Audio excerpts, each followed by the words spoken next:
Hello students, आपके अपने YouTube channel study with Nadeem Sarwaran पर स्वागत है। कैसे हो बेटा? उम्मीद करते हैं कि आप लोग अच्छे ही होंगे। ठीक है, मजे कर रहे होगे, मस्ती ले रहे होगे। तो जैसा कि बेटा आप लोग जानते हैं कि आज मेरा ये 7वां एपिसोड रहेगा और इस 7वें एपिसोड में हम जो है एग्जाम्पल की फिर से क्वेश्चन करने वाले हैं।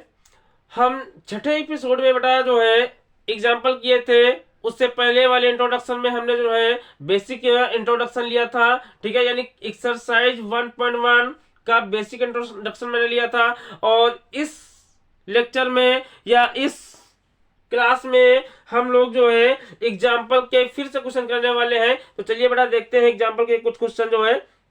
देखिए यहाँ पे दिया हुआ है, दर्शाइए कि एक धनात्मक विषम पूर्णांक 6p+1 6p+3 या 6p+5 के रूप का होता है जहां p एक पूर्णांक है। क्या है बेटा इस क्वेश्चन का मतलब? समझिए बेटा, ये एग्जाम्पल है, आपका एग्जाम्पल का क्वेश्चन है, समझिएगा। देखो बेटा, इसने क्या कहा, क्वेश्चन में कहा क्या है? इसने कहा कि एक विषम धन पूर्णांक है और जिसका रूप बेटा 6p+1 या 6p+3 या 6p+5 के रूप का होगा। तो अब यहां पे सबसे पहले देखो, इसको बेटा दो पार्ट में समझाते हैं। ठीक है, इसको दो तरीके से समझाते हैं। समझिए, यहां पे क्वेश्चन में कहा है कि एक ये विषम पूर्णांक है। सबसे पहले देखो, मान के चलते हैं, माना n कोई धनात्मक विषम पूर्णांक है। अगर n कोई धनात्मक विषम पूर्णांक है तो क्या हम इस बात को लिख सकते हैं कि n बराबर 6p+1, 6p+3 तथा 6p+5 के रूप का होगा। क्या मतलब है? क्या बात समझ में आ रही है? इसने कहा कि भैया हमारे जो भी विषम पूर्णांक होंगे वे सारे के सारे इस रूप के होंगे। बात समझो मैं क्या कहना चाह रहा हूं। वे सारे के सारे पूर्णांक इस रूप के होंगे। बात समझिए बेटा, हम क्या कहना चाह रहे हैं। अगर हम यहाँ पे p जो है, p is belong to the positive integer. ठीक है, पॉजिटिव इंटीजर यानी p जो है i पॉजिटिव में बिलोंग करता है। तो यहाँ पे हम p की वैल्यू डिफाइन कर सकते हैं। p की value 1 2 3 4 5 dot dot dot dot. अब यहां से आप क्या निष्कर्ष निकालते हो? यहां से आप निष्कर्ष निकालो, देखो क्या होता है। अगर n बराबर हम 6 इंटू 1, पी की वैल्यू 1 रखते हैं तो +1, यहाँ पे 6 इंटू 1 रखते हैं तो +3, यहाँ पे हम 6 इंटू 1 रखते हैं तो +5। इसको सॉल्व करिए। आप जब इसको सॉल्व करते हो तो कितना आता है? यहाँ पे सॉल्व करने के बाद ये 6+1 यानी कि ये टोटल आपका कितना हो जाएगा? 7 हो जाएगा। यहाँ पे 6 1 यानी कि 9 हो जाएगा। यहाँ पे 6 1 अगर सॉल्व करोगे तो 11 हो जाएगा। बात समझ में आ रही है बेटा? ठीक है, बात समझ में आ रही है? ठीक है, पी क्या है? पी आई पॉजिटिव है ना, इंटीजर है, नहीं धन पूर्णांक। पी भी आपका कोई धन पूर्णांक होगा। ठीक है, अब यहाँ पे p की वैल्यू अब 2 रखिए। p की वैल्यू जब 2 रखते हो तो p की वैल्यू 2 रखने पर n विषम पूर्णांक क्या क्या दे सकते हैं? 6 दूनी 12 और 1 13 हो जाएगा। इस यहाँ पे रखोगे 6 दूनी 12 और 3 15 हो जाएगा। और यहाँ पे आप रखोगे 6 दूनी 12 5 17 हो जाएगा। बात समझ में आ रही है? यानी कि हम p की कोई भी वैल्यू उठा के यहाँ पे पुट करते हैं तो सारे के सारे मान यहाँ पे आपके विषम धन पूर्णांक के रूप में निकल के आते हैं। देखो ना, यहाँ पे आपको दिख रहा होगा बेटा कि जितने भी मान आप निकाल पा रहे हो सारे के सारे जो है विषम धन पूर्णांक है ना, विषम ही तो है, तो विषम दिख रहे हैं। ठीक है, तो यहाँ पे सारे के सारे विषम धन पूर्णांक निकल के आते हैं। अब देखो बेटा, इसको और थोड़ा सा डीपली समझते हैं, इसको और थोड़ा सा गहरे में लेकर जाते हैं। अब सुनिए हमारी बात।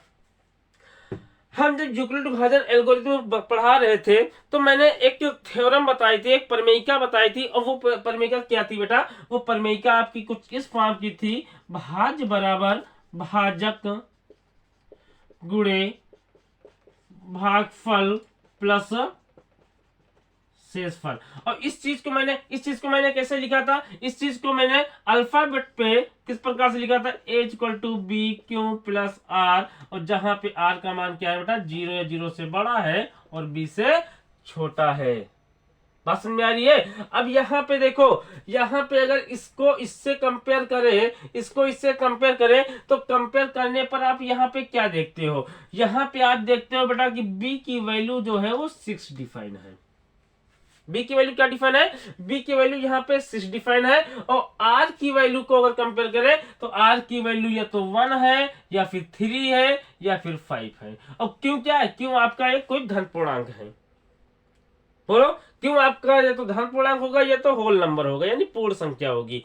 ठीक है, तो यहाँ पे आप एक चीज देखते हो कि B की वैल्यू अगर हम 6 डिफाइन कर दिए हैं तो 6 क्या है, 6 आपका भाजक होता है। और 6 अगर भाजक है, इसका मतलब ये 6 जो है किसी संख्या को डिवाइड करता है। डिवाइड करने के बाद ही आपका जो है यहाँ पे भागफल और शेषफल प्राप्त होता है। बात समझ में आ रही है।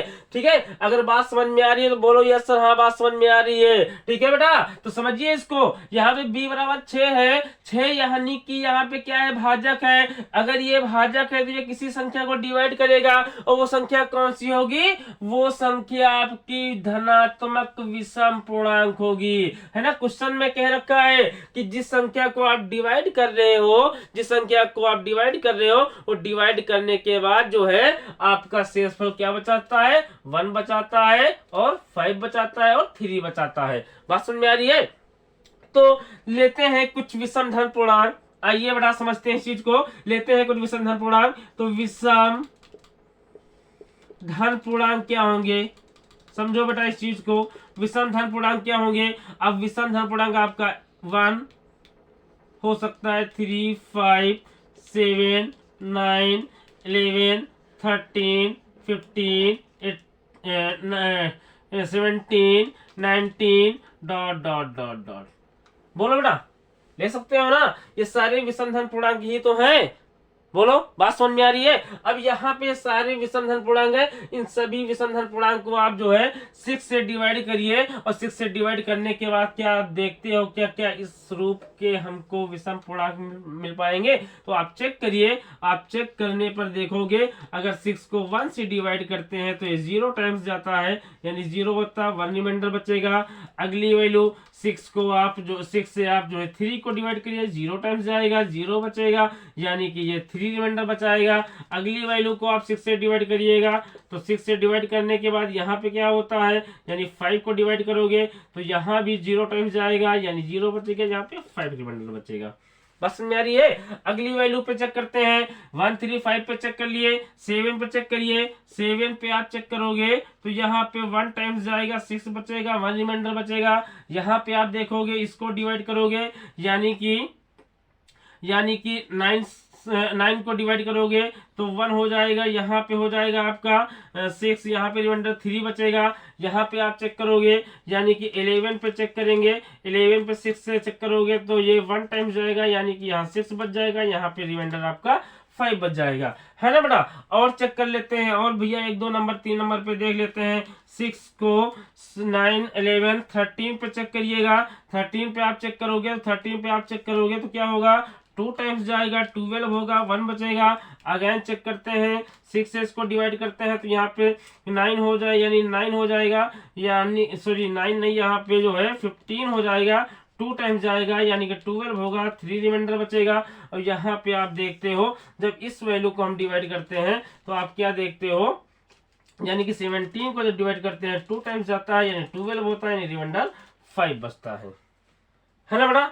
आप देख पा रहे हो इस प्रक्रिया को पूरी तरीके से, आप देख पा रहे हो क्या हो रहा है कि जब हम विषम संख्या को जो है 6 से डिवाइड करते हैं, विषम संख्या को 6 से डिवाइड करते हैं तो डिवाइड करने के बाद या तो रिमाइंडर 1 बच रहा है, या तो रिमाइंडर 3 बच रहा है, या तो रिमाइंडर 5 बच रहा है। यानी रिमाइंडर देखिए, यहाँ पे 1 बचा, 3 बचा और यहाँ पे क्या बच रहा है, 5 बच रहा है। वही काम आप यहाँ देखते हो, 1 बच रहा है, 3 बच रहा है और 5 बच रहा है। वही चीज आप यहाँ पे देखते हो, 1, 3 और 5 बच रहा है। इसका मतलब क्या है, इसका मतलब क्या है कि हम किसी भी संख्या को, किसी भी विषम धन पूर्णांक को 6 से अगर डिवाइड करेंगे तो इनका रिमाइंडर हमेशा 1, 3 और 5 बचेगा। तो क्या मतलब निकला, क्या मतलब निकला कि अगर अगर भाजक को भागफल से गुणा कर दें और रिमाइंडर जो है उसमें जोड़ दें तो ये पहला रूप मिलेगा। इसके अकॉर्डिंग बोलो बेटा, इसके अकॉर्डिंग देखें, अगर भाजक को भागफल से मल्टीप्लाई करके रिमाइंडर जोड़ दे तो दूसरा मिलेगा। अगर इसमें जो है भाजक को भागफल से मल्टीप्लाई करके रिमाइंडर जोड़ दे तो आपको तीसरी वैल्यू यानी तीसरा विषम धन पूर्णांक प्राप्त हो जाएगा। बात समझ में आ रही कि नहीं आ रही है? बोलो बेटा, बात समझ में आ रही हो? कहते यस सर, हाँ बात समझ में आ रही है। बोल दो बेटा, बात समझ में आ रही है ना? ठीक है, अगर बात समझ में आ रही है तो कमेंट में जरूर लिखिएगा यस सर बात समझ में आ गई है। ठीक है, आपका क्वेश्चन हमारे समझ में आ रहा है। ठीक है, अगर वीडियो पसंद आ रहा होगा बेटा तो एक लाइक तो बनता है ना? चलिए देखते हैं, ये पूरा कॉन्सेप्ट समझ में आया? बोलो बच्चा, समझ में आ गया ना? चलिए अब देखो बेटा, इसको मैथमेटिकली यानी कि आप ये भी करके आओगे ना तो कोई एग्जामिनर आपका क्वेश्चन काटेगा नहीं, बट इसको जो है अकॉर्डिंग टू बुक यानी बुक में ऐसे क्वेश्चन को किस प्रकार से सॉल्व किया जाता है, ठीक है, वो तरीका अब आपको बताते हैं। ठीक है, ये तो था आपका, समझ लीजिए एक प्रकार से समझाने का तरीका था कि मतलब ये ऐसा होता है तो वैसा होता है तो क्यों होता है, यानी कि ये रूप अगर मिलता है तो क्यों मिलता है। ठीक है, इस तरीके से हम इसको समझा दिए ताकि आपके माइंड में अच्छे से इसका कॉन्सेप्ट बैठ जाए। अब इसको करते हैं अकॉर्डिंग टू मैथ की बुक। ठीक है, तो यहाँ पे देखो मान के चलेंगे, अब करते हैं इसका सोल्यूशन, करते हैं इसका सोल्यूशन। मान के चलेंगे, माना n कोई विषम धन पूर्णांक है। बात समझ में आ रही है बेटा? माना n कोई विषम धन पूर्णांक है तो n बराबर क्या होगा, n बराबर क्या होगा बेटा, यूक्लिड के अकॉर्डिंग n बराबर क्या हो जाएगा, n बराबर होगा या तो 6p प्लस, यहाँ पे बेटा एक चीज को देख लेते हैं, हाँ n बराबर लिख दीजिए आप जो है बी क्यू प्लस आर, जहां पे आर का मान क्या होगा 0, 0 से बड़ा होगा और बी से छोटा होगा। बोलो बेटा, बात समझ में आ रही है? अब देखो यहाँ पे 6 क्या है, 6 आपका डिविजिबल है ना, यानी कि आपका भाजक है, डिवाइजर है, तो b बराबर हम 6 कंसीडर कर सकते हैं। अगर b बराबर 6 कंसीडर कर लिए तो यहाँ पे n कोई विषम धन पूर्णांक माने हैं तो n बराबर क्या होगा बेटा, n बराबर हो जाएगा 6p प्लस r, जहां पे r का मान क्या होगा 0, 0 से बड़ा होगा और 6 से छोटा होगा, है ना। अब यहां से हम क्या दिखा सकते हैं, अब r बराबर आप वैल्यू कंसीडर कर सकते हो, या तो 0 होगा, या तो 1 होगा, या तो 2 होगा, 3 होगा, 4 होगा, 5 होगा। क्या इसके अलावा और कोई नंबर हो सकता है? बोलो बेटा, भाई 6 से छोटा, r का मान 6 से छोटा ही तो होगा ना। ठीक है, अगर r का मान 6 से छोटा है तो 0, 1, 2, 3, 4, 5 इतने ही तो मान होंगे, इसके अलावा इसका कोई दूसरा मान नहीं होगा। बात समझ में आ रही है ना? ठीक है, बात अच्छे से समझ में आ रही है तो बोल दिए यस सर बात समझ में आ रही है। ठीक है, चलिए देखते हैं, इसको करते हैं, यदि r बराबर 0 है तब n बराबर क्या निकलेगा बेटा, इसमें पुट करिए, पुट करोगे तो n बराबर निकलेगा 6p। बोलो बेटा, यदि r बराबर 1 है तब n बराबर क्या निकलेगा, तब n बराबर क्या निकलेगा, तब बेटा n बराबर क्या निकलेगा, n बराबर निकलेगा यहाँ पे 6p प्लस 1। यदि r बराबर 2 है तब n बराबर क्या निकलेगा 6p प्लस 2। यदि r बराबर 3 है तब n बराबर क्या निकलेगा 6p प्लस 3। यदि r बराबर 4 है तब n बराबर क्या निकलेगा 6p प्लस 4। और यदि r बराबर 5 है तब n बराबर क्या निकलेगा, n बराबर निकलेगा 6p प्लस 5। आप निष्कर्ष निकालिए, आप देखिए बेटा p आपका कोई होल नंबर है, ठीक है। आप यहां से एक चीज देख सकते हो कि ये संख्या जो है, ये दी हुई संख्या 2 से डिविजिबल है। क्यों? क्योंकि बेटा 6 का मल्टीपल 2 इंटू 6 होगा, ठीक है। और 2 इंटू 6 का मतलब क्या हुआ, इस चीज को हम लिख सकते हैं 2 इंटू 3p। बोलो बेटा, लिख सकते हैं ना। यहाँ पे देखो ये आपकी वैल्यू एज इट इज रहेगी। यहाँ पे आप देखो 2 कॉमन ले सकते हैं, यानी 3p प्लस 1 हो जाएगा। यहाँ पे आप देखो ये एज इट इज रहेगी। यहाँ पे आप देखो 2 कॉमन ले सकते हैं, यानी कि कितना हो जाएगा, 3p प्लस 2 हो जाएगा। यहाँ पे आप देखते हो ये वैल्यू एज इट इज रहेगी, है ना। तो यहाँ पे आप क्या देखते हो, यहाँ पे आप देखते हो कि हर एक पूर्णांक का मल्टीपल 2 मिलता है ना। हर एक संख्या का मल्टीपल कितना है, 2 है। 2 यहाँ इसका मल्टीपल है, 2 यहाँ इसका मल्टीपल है, 2 यहाँ इसका मल्टीपल है। इसका मतलब ये होल संख्या यानी संपूर्ण संख्या 2 से क्या होगी, डिवाइड होगी। और यहाँ भी ये पूरी संख्या 2 से डिवाइड होगी, और यहाँ भी ये पूरी संख्या 2 से क्या होगी, डिवाइड होगी। इससे क्या मतलब निकलता है कि ये दी गई संख्या है, यानी r बराबर 0, r बराबर 2 और r बराबर 4 पे एक सम संख्या प्राप्त होती है। यानी कि r बराबर 0, 2 और 4 पे ये p प्लस 1, p प्लस 3 और 6p plus 1, 6p plus 3, 6p plus 5 के रूप का नहीं है, चूंकि यहाँ पे क्या है, ये एक समधन पूर्णांक है, ठीक है। तो यहाँ पे आप क्या लिखोगे, बस लैंग्वेज लिख देना है। क्या लिख देना है कि जब r बराबर 0, 2 और 4, r बराबर 0, 2, 4 पर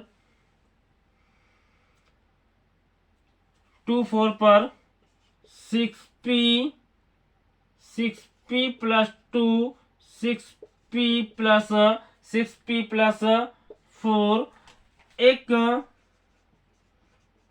समधन पूर्णांक है, जबकि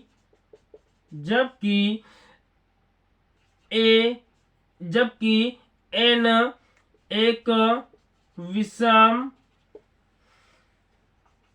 धन पूर्णांक है। इसलिए r बराबर 1, 3, 5 पर r बराबर 1, 3, 5 पर पूर्णांक 6p प्लस 1 बेटा यहाँ पे थोड़ी जगह कम पड़ रही है, तो इस चीज को रेज कर देते हैं। इस चीज को यहाँ पे थोड़ा सा रेज कर देते हैं, ठीक है। क्योंकि यहाँ पूर्णांक a